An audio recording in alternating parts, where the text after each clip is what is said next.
Good evening everyone! Welcome to my YouTube channel if you're watching this in Pearl TV, and welcome to my FB page if you are watching this in Pearl TV Official, okay? So in this video guys, ay isi-share ko lamang sa inyo kung paano ako nag-umpisa bilang isang small content creator, vlogger, okay? Nano vlogger, okay? So paano ba ako nag-umpisa? Noong pa man guys, way back 2016, nang nasa construction pa ako, sabi ko sa mga kasamahan ko na mga engineer at mga architect, mag-resign na ako at mag-home business na lang ako. And then, they told me na, Pearl, pwede ka maging vlogger, ganyan-ganyan. Ako naman, kasi hindi naman ako mahilig sa mga gadget, hindi naman ako techie. Ano kaya yun? Tapos, minsan yung friend ko sa Australia nagsabi, uy, Pearl, magaling ka magluto-luto, maging content creator ka, ganito, ganyan. Kasi naisip ko, paano kaya yung ganito? Mga shooting na ganito, hindi din ako magaling sa ganyan. Okay, so wala, hinayaan ko lang, okay? And it happened, minsan nagsabi ko, paano kaya yun? Alam mo yung, dapat pala pag may nagsasabi ng ganun sa iyo, paniwalaan mo at search mo, okay? Kasi agad opportunity. Halimbawa ako, nagsabi sa inyo, uy, pwede kang try mo, why not, diba? So, eto na nga. So, nag-kinder na yung anak ko. Sabi sa akin ni mister ko, huwag mong iiwanan, pag nandun ka na sa school, bantayan mo na lang siya. So, sabi ni Mr. ko, magtambay ka na lang sa kantin. And, ayun, that was way back 2019, okay? That was way back 2019. At ako naman yung tao na, ayoko yung nakikipag-chismisan na kasi nasasayang yung oras. Ayoko ng gano'n. Chismisan may mga kachika ka, tapos, ganito, ganyan. Siyempre, alam mo ng mga tao, pag nagchichismisan, pagalingan, pataasan, ayoko ng gano'n. So, sabi ko, ginawa ko, bumili ako ng libro. Okay, bili ako ng libro. Mga about parenting. Tapos mamaya yung libro, isang araw pa lang tapos ko nabasahin. Bili na naman ako. Sabi ko kay Mr. ko, ano kaya yung magandang libangan ko sa kantin? Para ka ako, ano. Tapos sabi niya, edi mag-node ka ng YouTube. Ganyan-ganyan. Sabi ni Mr. ko, mag-node ka ng YouTube. Tapos naalala ko, ito si Shasha kasi mahilig tumanood ng YouTube.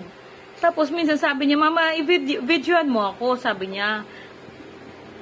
Ang mga panahon na yun, si Shasha is only 4 years old, nag-vlog siya.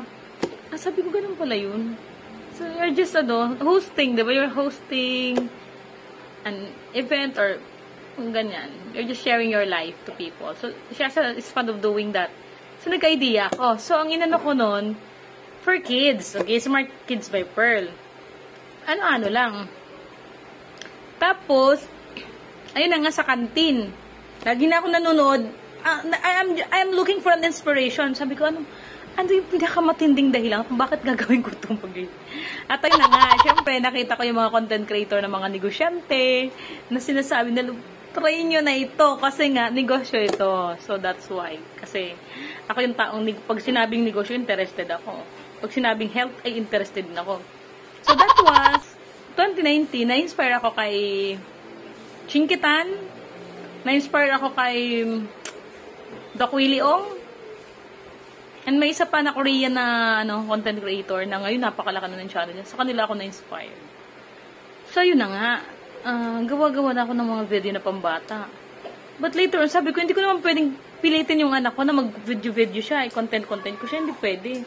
Kasi magiging masamang nanay lang ako pag pipilitin ko siya, di ba? So, I realized na ako, mahilig din ako mag-talk. Pero that time, sobrang mahihain pa ako.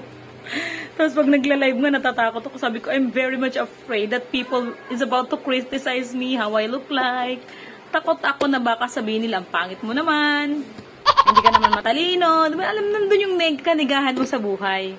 But, ayun na nga, as time goes by, may mga nakilala ka sa platform. And, ayun, naging confident ka. So, ayun na, ako naman talaga sa personal, confident ako.